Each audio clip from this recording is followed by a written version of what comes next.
Another week goes by, another round of the European qualifications are down. There is no casualties for the Scottish teams as all 5 remain.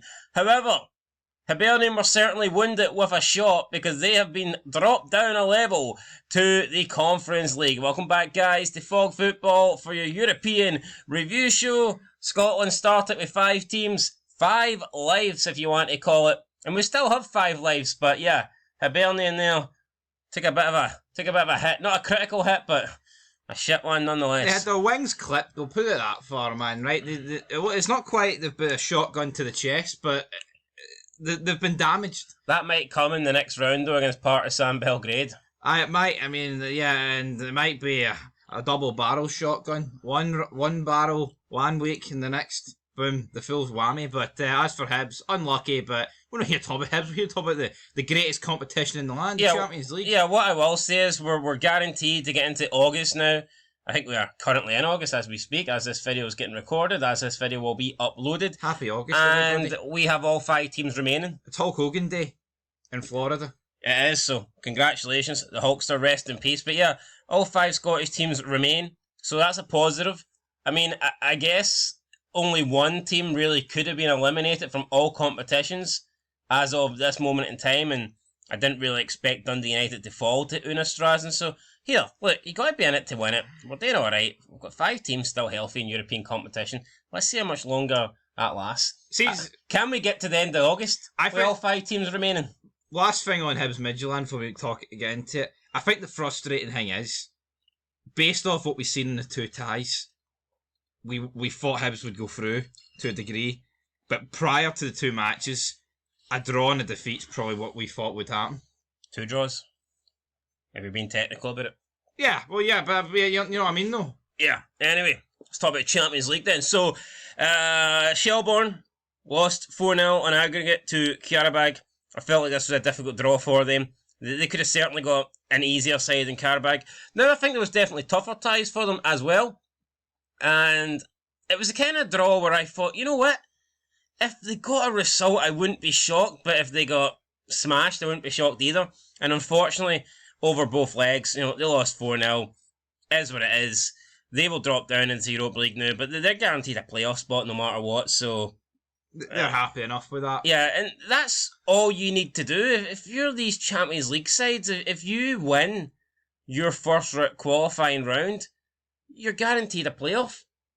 So, which makes it so crucial. And if you can win the first 2 qualifying rounds in the Champions League, then you are guaranteed league phase football. Yeah. So it's massive. Shelbourne they've given themselves a chance, but overall wasn't great against Karabag. I thought they could have had a goal in them over 180 minutes, but wasn't to be. As for Rangers, 3-1 in aggregate. You know what? I think they've done the job at home. People say that 2-0 is not a secure scoreline. It's it's one of those scorelines. It's the trickiest scoreline apparently in football, and I get that maybe in a sense in a one-off match, but for me it is pretty big. I think in a 2-legged tie when you are considered to be the better team and you're taking that because you can just set up differently, can't you? It's like, yeah, to me, I think it's different. I think a 2-0 scoreline in a game, maybe if you're winning a one-off game, you're winning at half-time. I think 2-0 is a tricky scoreline because the next goal is mental, but I think when you get to finish a game and you take a 2-0 scoreline into a separate match, to me, it's a bit more secure. No, I agree. For me, though, the only problem is here, if you take away the spell that Panathinaikos were doing the 10 men with in the first leg, Rangers were pretty fucking shite. But I'd rather be shite and win than be good and lose. And that's all that matters. I had a tenner on Rangers to win by 2-1 in the second leg, and it didn't happen. 1-1, close, but... Cyril Dessers missed a one-on-one with about 90 seconds to go. What an arsehole. Nigerian nightmare is certainly my nightmare. No, man, he's robbed you. Has he actually, aye? I don't know how he missed it. Well, actually I do, because it's Dessers, that's how I know. Anyway, Rangers, did they deserve to go through over the 2 legs? I mean, they won by 3-1, so probably. Panathinaikos ballooned hundreds of chances. Rangers didn't. Rangers were clinical, and for the most part, they weathered the storm. So, I mean, Panathinaikos are probably sitting there thinking, how are we out? I don't know if that sounds like it's a criminal injustice that they're out. I think they'll be sitting there thinking it could have went differently. No, but I think I think Panathinaikos will be thinking here, that tie was there to be won. We could have been up by a couple of goals in Glasgow, and if we didn't get a man sent off, if he didn't dive and pick up that first year, it's a bunch of what ifs for Panathinaikos. Yeah, you know what I mean? If they took their chances at the first half in Glasgow, and if they didn't go down to 10 men, then who knows?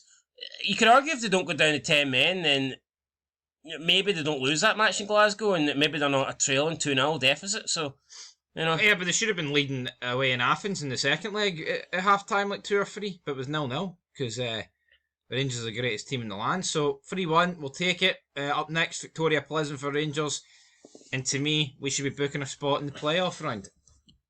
Yeah, Victoria Pleasant are an okay side, like, but Rangers should beat them. Yeah. Well, will they be easier than Panathinaikos? I'd say so. I'd say so. I think I'd expect. I mean, Rangers. put it this way, right? I'd say out the 6 teams there, Rangers are the best. It's close for them in Salzburg, but then I think there is a drop off behind those 2. Well, we didn't really see it in the Panathinaikos Rangers games. No, we didn't. But the good news is, Rangers will hopefully have some new players then by Tuesday. Yeah, I think Rangers will be happy to avoid Red Bull. I think Salzburg. Put it this way: see if you can win. Outside see if you can win 3-1 against the toughest opponent you could have drawn while playing shit. You're doing all right. What's it going to be like when you play good? Absolutely right. Anyway, some other results here. What anything worth noticing? 8-1 Lech Poznan. That's pretty big. Yeah, Red Star Belgrade won 6-1, 6-0 for Kiev, 5-1 for Malmo. Noah were pretty unlucky there, but Karat beating Coops. That's pretty surprising. Is it? I'd say so. I'm not convinced. All right, fair enough. I think Kakistan. I don't know. I think Kakistan teams are probably on level with Finnish teams outside of maybe Helsinki.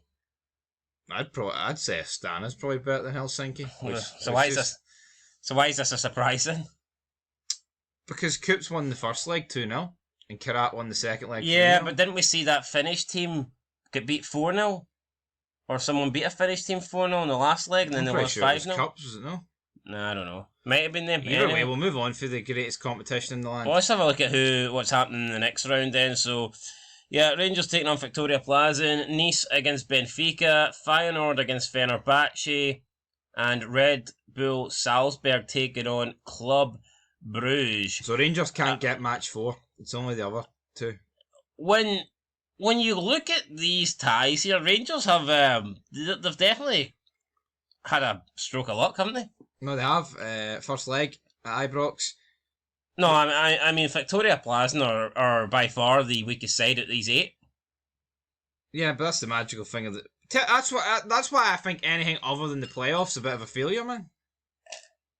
I think so. I'll tell you what, Slovan Bratislava getting Kairat, so they could be getting in the game. What? Bratislava against Kairat. Good for them. Any other ties here standing it? No, really, but you can quite clearly see the drop-off in quality between the champions and the league path. Well, no shit. Champions path's there to try and aid the champions to get through. Should be, folks, the Champions League. I mean, how many teams are in the Champions League now? 36? I think 18. I think the top 18 leagues should get a team in. Guaranteed. And that's half. I mean, they could do that, but they won't do that. Anyway, let's move into Europa League then. So, Midtjylland 3, Hibernian 2 on aggregate. Unlucky Hibs, 1-1 in the opening leg in Denmark, and then 0-0 in the capital at Easter Road. 3 great goals for Midtjylland, though, cannot be denied. Hibs defensively, though, were good because, they didn't really. The 3 goals that Midtjylland scored, it wasn't really on Hibs. There was no real fault in there, and it was just good goals that are hard to stop, Great free kick, hard to deny, bicycle kick, and then just a great goal. You're right. It was like not everything defensively was perfect for Hibs, but there was a lot of great performers at the back. But in terms of the 3 goals, man, it's like it's just very unlucky that they conceded the first 3 goals this season that they've conceded are worldies essentially. It's very rare that happens. Yeah, not a lot Hibs could do. It's not like you're sitting here thinking, oh, they made an error there, or they could have defended that better. And Midtjylland are good, but it's not like Hibs were taking on, like Real Madrid. Where you almost expect goals like that. Yeah. Anyway, Hibernian are out. Big aggregate win there for Utrecht, beating Sheriff Tiraspol by 7-2. Shakhtar Donetsk there beating Besiktas by 6-2. Bit of a surprise there because we've seen in recent years Ukrainian teams have appeared to have dropped off. But now Shakhtar Donetsk there really putting Besiktas to the sword. And Panathinaikos get. Yeah, Braga there only beating Levski Sofia by 1-0. Cluj beating Lugano by 1-0. So some very low scoring legs there, or ties even. And BK Häcken, probably a surprise for sure, defeating Anderlecht. No, I'd agree with that. I don't think anybody expected that. No, I didn't expect it, but yeah, we've seen Häcken defeat Aberdeen a couple of years ago. Right, pipe down. What? Defeating Aberdeen doesn't mean shit. You don't like Aberdeen, don't you, Nat? Anyway, third qualifying round. Let's see who's going to be in that for the next week. We've got Shelbourne taking on Rijeka, who I believe also beat Aberdeen a few years ago in European action. So we'll see how Shelbourne got on against them. I expect Rijeka to have way too much for them. Any other standout games? We've got Panathinaikos taking on Shakhtar Donetsk in there. PAOK against Wolfsburg. You got Frankstad taking on Midtjylland. To me, yeah, Hibs must be raging because that's Friedstrich. That's a winnable game, isn't it? It really is. Yeah, because they're worse than Midtjylland. I mean, put it that. I mean, they just are. There's no two ways about it. And for me, it will go down as a missed opportunity, absolutely. But at the same time, they're not out. They can't be too downbeat about things, but I do fully expect Midtjylland to go through. In terms of any other games, I think Panathinaikos will get scudded by Donetsk. But some decent quality in there in the Europa League. But Lincoln Red Imps, could we see the first ever Gibraltar team in the league stage or something? Potentially. I mean, maybe this is Europa League. I mean, even if they lose, they're going to be guaranteed a playoff spot. Yeah. But, I mean, one of those teams is going to be in league phase football. Lincoln Red Imps or Noah? Noah were in it last year. They were alright. Were they decent? They were a bit of a dark horse last year. Yeah, so you don't really fancy Lincoln Red Imps to get the job done then, no? Yeah, I'm going with the Arc. So hold on, as far as I'm aware, every team here is guaranteed, at least one of the teams in each tie here will be playing league phase football. Absolutely. That's how it works. Yep, so one of these teams here, Strinci Mostar versus Braya Bilik, one of them will be playing Coops versus RFS. So I mean, if you're one of these teams, you've got a guaranteed chance of playing league phase football. So good luck to you. Right, Conference League, let's move into this then. So Linfield came back and they got a 2-0 win at home to defeat Salgris. Good win for them. Thought they'd win, they got the job done. The New Saints, they lost to Diverdange 0-3. 1-1 in both legs, pretty poor. The New Saints have been carrying the Welsh coefficient on their back every season. Didn't really carry it much here. Maybe the back gave out on them. Just a poor result. The arse is folded. Yeah. Dundee United, they defeated Unastrasen. 1 goal in each leg there to get a 2-0 aggregate. I thought they could have done better, but I mean, it is what it is. Like, they got both wins in each leg. That's what it's all about. But I just kind of did believe that Dundee United would put more beyond Unastrasen, but you know, maybe the Luxembourg League's improving. Maybe these teams are better than we're giving them credit for. Larne defeated Pristina by aggregate 5-4 on penalties. So yeah, Larne are getting the job done. Thoughts on that? Yeah, I'll tell you what, man, it was looking pretty bad for them going into extra time, but we've seen the penalty shootout in Pristina. They missed quite a few. Larne get over the line, and it's good to see another team through. Could they do it back to back?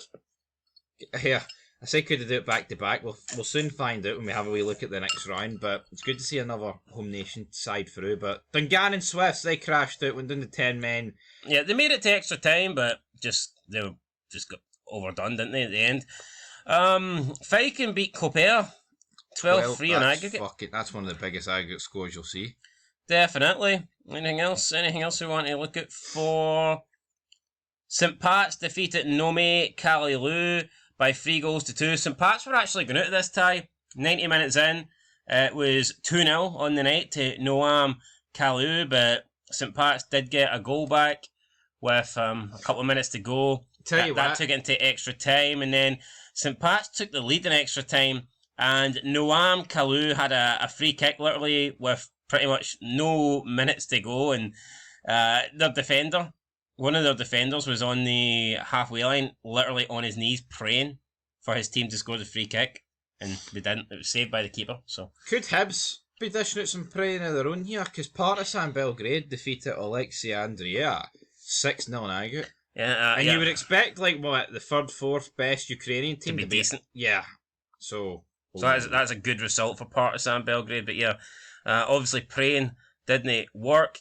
AIK an 8-0 aggregate in there. Shamrock Rovers, they got the job done against St Joseph's in the first leg, but then couldn't get a win in the second leg, and that's the kind of things that hurts coefficient. Now they're probably not that bored, because they're through, but if you're good enough to beat a team 4-0 away, you really should be getting at least a win at home. 1-0. I agree. Ives against Aysed Alkmaar. Look at that, 4-3 in the first leg, then Aysed won 5-0 in the second. A lot of high-scoring games here. Helsinki go to Arda of Bulgaria. Astana go through. Slavia Prague, or Sparta Prague go through against Aktobe, which sounds like one of those virus defender things on your laptop. And what else? There's a lot of big results in there. Arisco in it. 7-3 to Bira Jerusalem. There you go. Right, scroll down. Right, next week, what are we getting? Champions Path, we've got Linfield taking on Vikingur. I tell you what, that's a chance. That is a big chance. Why can't Linfield beat them? I think Linfield should be favourites for that. I totally agree. They beat better teams than Vikingur, surely. I'm looking forward to seeing what Diddy teams go through for the Champions Path. Am I right in thinking that there's 2 spots here for the Champions Path, and that 2 of these teams here will be playing league phase football? I'm pretty sure how that's out. Aye, because we scroll down to the playoff round after. Or not. Oh no, aye, because some of the teams are. Oh, some team. All right, well, forgot about that. So we theoretically could get a rematch of Linfield Shelbourne. Aye, that's crazy, isn't it? Yep. But Linfield would be seeded, and Shelbourne would be unseeded. That's pretty crazy. That's mental, isn't it? Right, let's go up. Right, what we got then? So Larne against Santa Clara. Never heard of them, but the Portuguese. Never heard of them. That is strange. Maybe they won the cup or something. Must have won the cup. Yeah, I can't really see Larne getting past them. Shamrock Rovers taking on Balkany. I think that they'll have United, Rapid Vienna. Yeah, Shamrock Rovers should have a decent chance against them. Hibernian taking on Partizan Belgrade. We've already covered.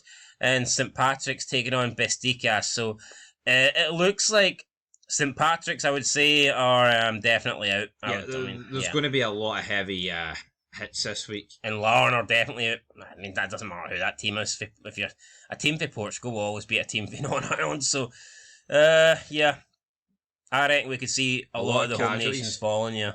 I mean, there's like 7 playing here in the Conference League. Yeah, I mean, I think Linfield will go through, and I think Shamrock Rovers will go through. But other than that, everyone else is probably up against it.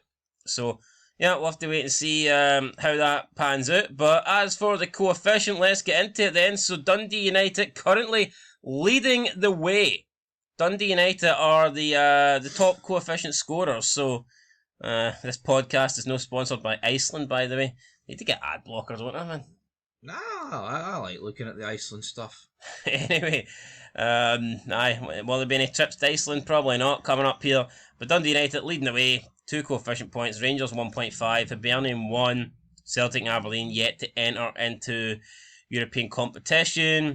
And as for the debate over who has been carrying Scottish football in the coefficient, if we look at the last 5 seasons for all Scottish representative, we've got Rangers with 67.25. And if you add up the rest of the teams it might not even add up to 67.25. So, yeah, definitely Rangers carrying things for Scotland. I think it does, actually. Well, not by much. Yeah, it's similar. Yeah, either way, you shouldn't be looking at a situation where you can add up the. Put it this way, right? See, for the Old Firm, you shouldn't be looking at a situation where you add up your total and the rest of the nation's total, and you still can't get anywhere near the other team's total, or just about. It should be close. It should be a case of you add everyone else's, you can't get near the Old Firms. Yeah. So yeah, Celtic miles behind Rangers. Hearts miles behind Celtic. I remember St Johnstone against Galatasaray, the good old days back in the day. I do remember that, but yeah, that's the 9 teams that have represented Scotland in Europe over the last 5 years. And obviously some teams have represented Scotland more than once, and that may be why they've got more coefficient points. But is it any coincidence that the top 6 teams with the financial power in Scotland are the teams that occupy the top 6 positions? Probably not. Nope. Because they are going to be the teams in Europe the most. But I'll tell you what, we're losing that 21-22 season. And that was a big season. That was the road to the Europa League. Thoughts on this? How do you think it'll end after this season? Do you think Aberdeen will be back into 3rd spot? Well, they should be. Because the Conference League is what they'll go into, and they're bound to pick up a few wins, aren't they? I can't see them doing much worse than what Hearts did. So, no offence. And Hearts aren't in it, so I mean, honestly, man, there's a situation where fucking Hibs go above Hearts. Maybe. Right, anyway, let's move into Ireland. So St Patrick's now 3.5, unbeaten so far. In Europe, so are Shamrock Rovers, unbeaten. They've got 1.5, and both teams here on 1.5. Got an average of 2.1 as things currently stand. So, yeah, 2.1. But see, St Pat's have got, what? They would be 4th in our coefficient, which is unacceptable. Yeah, let's have a look then who's contributed the most. Well, fuck no, they'd be 3rd. That's bogging, isn't it? Yeah, that is pretty insane. Shamrock Rovers, they're 26 point. Shamrock Rovers not that far off Celtic. Which is crazy. Like, I know they're playing in the Conference League, folks, but Jesus Christ, come on. Maybe Dermot Desmond's putting into the wrong club. Maybe. So yeah, there you go.